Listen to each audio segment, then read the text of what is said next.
One man hijacked a plane, took $200,000 in cash, and then jumped into a stormy night sky. 50 years later, no body, no parachute, no money. Just one question: where is D.B. Cooper? November 24th, 1971, the day before Thanksgiving, Northwest Orient Airlines Flight 305 is preparing to depart from Portland, Oregon, headed to Seattle. On board, 36 passengers and 6 crew members. Among them, a middle-aged man wearing a business suit, dark sunglasses, and a neatly pressed white shirt. He called himself Dan Cooper. The press would later misreport his name as D.B. Cooper, and that mistake would stick forever. Cooper orders a bourbon and soda. Minutes after takeoff, he hands a note to Florence Schaffner. She thinks it's just his phone number and ignores it. Cooper leans in and whispers, "Miss, you'd better look at that note. I have a bomb." Inside the note, he demands $200,000 in cash, 4 parachutes, and a fuel truck waiting in Seattle. If not, he'll blow up the plane. The crew informs the captain discreetly. The FBI and airlines scramble to prepare the ransom. Cooper remains calm, polite, even reassuring to passengers, most of whom never realize what's happening. At 5:46 p.m., the plane lands in Seattle. Cooper exchanges the 36 passengers for the ransom and parachutes, keeping the crew as hostages. The plane refuels, and soon after, they take off again, heading toward Mexico City under Cooper's instructions. Altitude, 10,000 feet.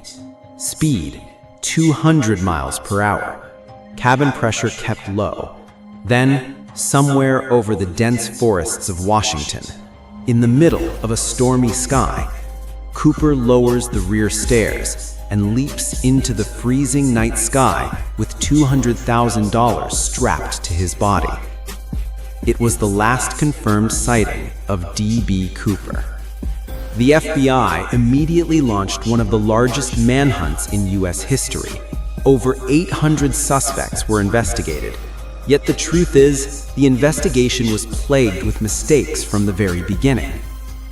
Mistake number 1, the search zone. The FBI miscalculated the flight path due to bad weather and lack of precise radar tracking. They searched the wrong areas for years. Mistake number 2, the evidence. Cooper's tie, left on his seat, was collected but poorly tested.